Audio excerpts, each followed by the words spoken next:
Good morning, everybody. A couple of weeks ago, I had the privilege of going to a gun safety training. And part of that training, we were supposed to bring our own personal shotguns and do some shooting. There were guns there all over the place.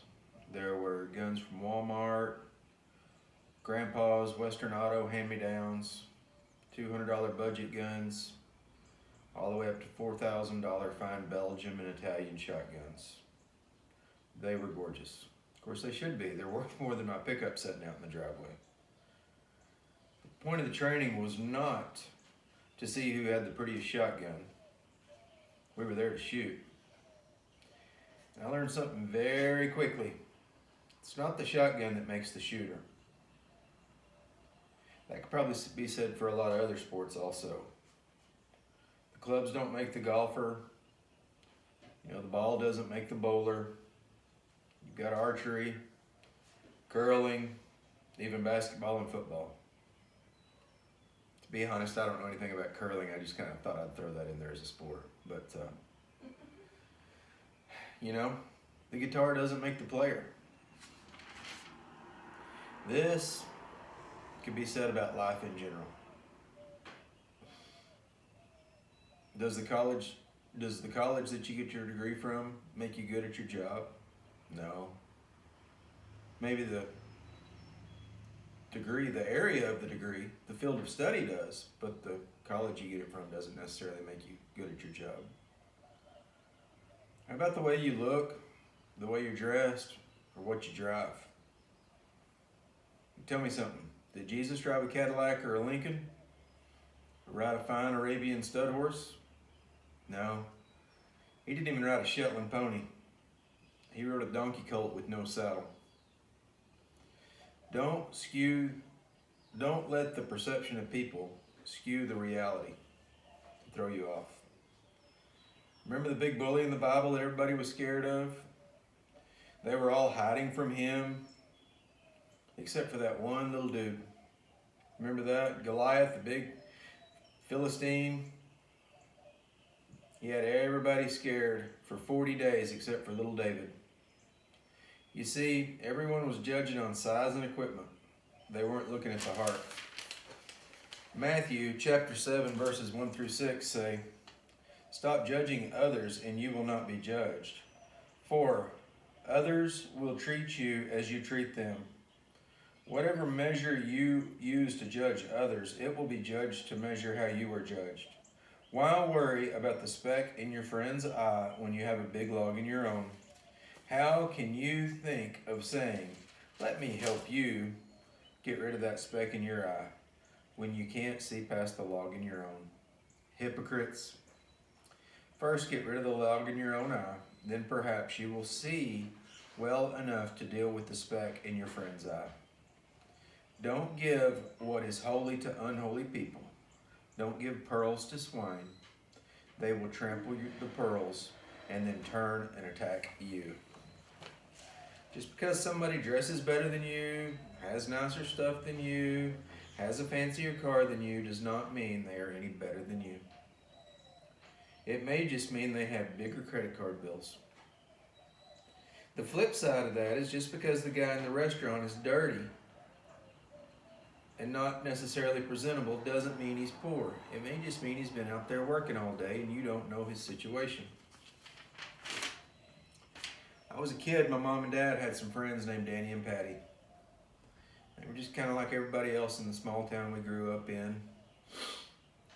They invited us out one day because they had a litter of puppies, and we went out to their trailer house and we played with the puppies as kids. And they lived in a little trailer, nothing special, out in the woods. And Danny was telling us about how one of these days he was going to build a cabin out in the woods.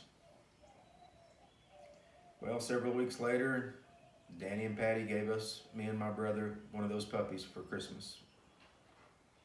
They drove old beat-up trucks. The cows had kicked the doors in on. Danny wore a black felt hat that had turned brown a long time ago. His mom played and sang in the church choir down at the Methodist church. They were just folks like everybody else in town. Well, a couple of years later, Danny and Patty finally finished their cabin and invited us out. Pulled up to the gate. Dad's 74 Chevrolet pickup. Dad cranked down the window. Man standing there at the gate looked like a Texas Ranger. Dressed really nice. Had on a polished stainless steel pistol with tooled gun belt and a real fancy hat. Man said, "Can I get your name?" My dad told him his name. The guy pulled out a clipboard and looked and said, "You're on the list, go on in." Well, cat was out of the bag. Danny and Patty weren't just like everybody else in town. Danny's cabin was a 20,000 square foot mansion. And we found out Danny was probably the richest man in the county and maybe even the whole state. But they never boasted about being rich. They never perceived themselves to be better than anybody. They were just like everybody else. They knew that people liked them for who they were, not because of their money. Let's think about it another way. There was a little guy during World War II. He tried to get in the Army, the Navy, and the Marines. None of them would take him because of how small he was. Finally, his sister signed an affidavit saying that she would not hold the military liable for him due to his size and age if they would just let him in. So there he came on June 30th, 1942. And 2 years, 7 months later, by February 16th, 1945, little 5 foot, 5 inch tall Audie Murphy became the most decorated soldier in the United States Army in all of World War II. And that includes 3 Purple Hearts, a Congressional Medal of Honor, and a Distinguished Service Cross, and had been promoted all the way up to the rank of First Lieutenant. The Army was judging him by how he looked, not the fight in his heart and who he really was. He wasn't just a fighter, he was a leader that led his other men. 1 Samuel 16 verse 7 talks about this a little bit. Don't judge by his appearance or his height, for I have rejected him. The Lord does not make decisions the way you do. People judge on outward appearances, but the Lord looks at a person's thoughts and his intentions. Jesus also references this in Luke chapter 16 verse 15. Then he said to them, "You like to look good in public, but God knows your hearts. What this world honors may be an abomination to him in all of God's sight."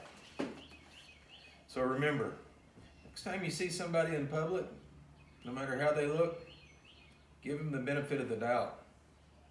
Because God loves an underdog, and he judges people by what's in their hearts, not their wallets. That's all I got. Thank you.